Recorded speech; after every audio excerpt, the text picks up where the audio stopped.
Hi everyone, welcome to After Class with Ballet for All. A podcast by two passionate adult ballerinas about all things adult ballet related. And some random thoughts in between. We're so glad you're here. So grab your water bottle or a cup of coffee and join us for a quick chat after class.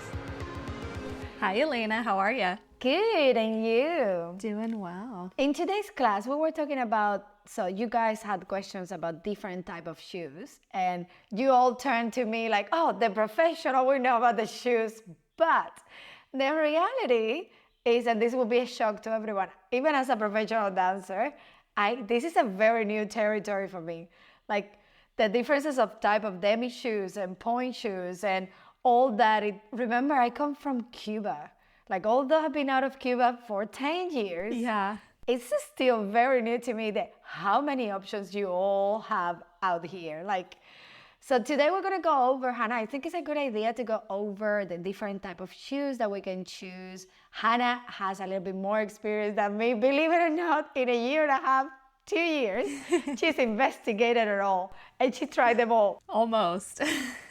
So what do you think? How do we start? Because something interesting is, which we call in Cuba, demi-point to what everyone calls like flat shoes or slippers, yeah? And then we have the demi-point, which is what Maggie has at the moment that is not fully point, but it's still quite harder than the slippers. And then we have the point shoes. The one in between was new to me. Yes, it was new to me too. Honestly, I had never even heard of them until Maggie, one of our classmates, started wearing them. And they're kind of like a transitional shoe between slippers and point to help you start strengthening your feet for point. So that was new to me too, which I don't really have a lot of expertise on demi-point shoes, but I think today talking about slippers is a great place to start, because I remember when I was starting to take ballet classes and I went to the dance store to get slippers, they were asking me all these questions about my preferences, and I had no idea that there were so many options. And so I'm sure I'm not the only one who has felt that way. Your first time going to the store and you're like, I just need some ballet shoes, and you're thinking there's like one type of shoe, and there is not. So yeah, we thought this might be kind of a helpful one for people who are just getting into it, of knowing the difference. So when you walk into the store and they ask you, you can just say like a pro what your preferences are. So I think a good place to start, because it's kind of the two main categories, is canvas versus leather. So yeah. Ballet shoes are pretty much always made of one of the two. Leather, I think when I was a kid, leather was what we had to wear. Was it the same in Cuba, that you were required to wear leather shoes? Oh no, I wish we had leather shoes. No.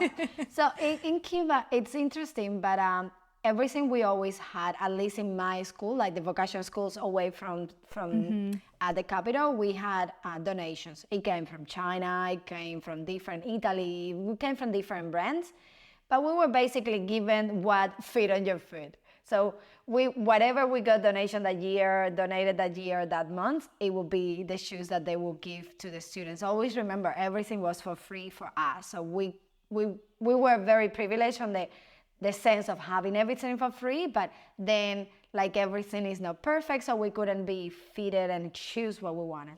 But no, it was canvas what we trained with the entire time. That's interesting. Yeah, I know it's pretty common, I think, in the States for leather to be required for kids.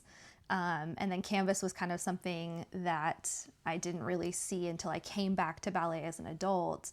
And I think what attracted me to canvas is that it's more breathable. I always felt like the leather shoes felt a little, I don't know, just they would get really hot and sweaty on the inside, which I don't know, maybe that's a me problem, but I feel like I'm probably not the only one. So I like canvas for that reason. And then mostly the canvas that is used is stretch canvas. And so I just felt like I had an easier time articulating through my feet with stretch canvas than with leather, where leather tends to be a little bit just harder to move your feet in. It's not as stretchy. It tends to be a little bit thicker, less breathable. So I actually prefer canvas, and I'm glad that that's an option, especially for adults. And then the other main category of shoes is split sole versus full sole. That's hard to say, full sole. Yeah. It's like a tongue twister, full sole. I'm glad that it's you saying it and not me. Otherwise, everyone will be like, which language is she talking? Split sole is, so if for someone who maybe hasn't seen this before, split sole is where there's a half a sole on the ball of the foot area, and then the other half of the sole is on the heel, and there's no sole in between. And then a full sole is there is a sole running the entire length of the shoe. So I prefer split sole. I think the main reason being is that when you point your foot, there's less like bunching in the arch of your feet because there's no sole in that area. So it's less fabric, because the soles on ballet shoes are generally suede, and it's not like they're rubber like a street shoe. So they do bunch and move, but in my experience with full sole shoes, you get a lot of bunching in the arch. Do you have a preference? Yeah, so it's exactly the same. I prefer it when they are split. I will advise everyone not to go with the first split shoe that you get if you're going for a split. I would say that I had a lot of trouble finding the one that fits exactly on the ball of my foot. I don't like them when they start a little bit like after the start of the toes. So I really like them right behind where my insteps is, and then it doesn't go all the way to the heel as well. Like, you have to be very careful with how you choosing your shoes, really. Like, you're gonna stand on your heel a lot. So if it's like halfway through the end of your heel, you're gonna feel it. It's gonna be uncomfortable. It's gonna be like rubbing your foot. But I will definitely go with split shoes for sure. It just feels more exactly what you were saying, Hannah. Like when you put the combination with Canva and a split, to me, it gives you more articulations through the foot. You can really feel flexing all the shoe molding to you. Although I do think that the leather shoe is a little bit more grippy on the floor. So like it will grab the floor easy, sometimes easier, and not all dancing rooms are like the ballet floor, which is like that marble of, I don't remember how to call it. How would you call it? Oh, Marley. Marley, that one. So not everyone has the Marley floor, and when they don't have it, it gets a little bit slippery. Leather shoe will help better, but again, I think I will go with a combination of Canva and split, just for the fact. Also, it's a little bit easier to point your feet. So if you don't have that strength, you haven't done all that conditioning yet, it's just a little bit easier to get to know where your point is, where your toes are pointing, rather than just going all the way to a very stiff leather shoe. But it's preference, right? That's why we're giving you this podcast. That's why we want to talk our preferences, what we've seen, what is out there, and don't get rushed into going to a shop and like, yeah, I want the camera, I want a split. Try everything. Try standing for a while in different positions. See how your heel is feeling, your toes. I think that there is a little bit more to talk about this, right? Yeah, I think that's a great point, is going into a store. You know, I know that we can get so much stuff online now, and it's so common. I feel like most people, we kind of just default to ordering things online.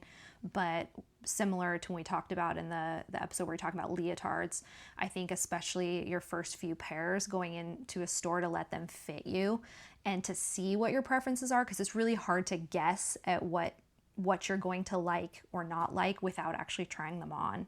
And like I said, there's just so many options, and that leads to the next point, which is color, because there's even multiple colors of shoes that you can get. I know pink is really the most traditional, it's the most common. I know, especially when you're a kid, a lot of studios require pink, like you don't really have a choice. I think it's pink for girls and usually black for boys for kids programs. But as an adult, you know, I know a lot of studios for adults, they don't care what color you wear. And so you can go with like more of the flesh tone shoes. I've seen, you know, women choose black shoes. So there's a lot of color choices in the adult world. So what do you have a preference for color of what you like? So I will say be very picky again with this because it's something that you're going to put on in your ballet class, and ballet classes are all about the lines and how your leg match and blend with your shoe. I like the flesh color, the skin color, but again, I order online in China plenty of time. They look perfect. They look my skin color. I'm Latina, I'm a little bit tan, and then they got too dark. So they went tan, but a little bit yellowish, and it wasn't right. And I had to keep putting them on because I already got them, and I'm not gonna like either send them back or I gonna use them. But I didn't like them, and every time I was doing ballet classes, I just didn't feel quite right because the whole outfit was destroyed for a shoe that I paid for, that I chose by myself. I'm like, yes, this is it. So I will say, match them with the outfits that you're gonna use them more often. Like match them with your ballet thighs if you're gonna put thighs.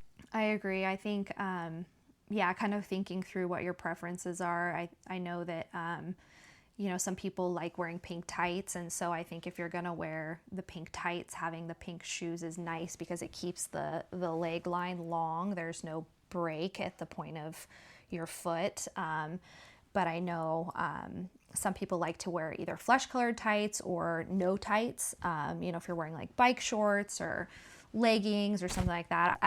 At this point, because I take ballet so often, honestly, I have a pair of pink shoes for when I wear pink tights and a pair of flesh colored shoes for when I wear black tights or no tights. So the more you're taking class and you're willing to kind of expand your ballet wardrobe, you might opt to have a couple different pairs. So, which I guess would lead into our next point about shopping is sizing, because that is another big key part of this whole ballet slipper journey, is figuring out sizing. And sizing is weird in ballet slippers. Oh, God.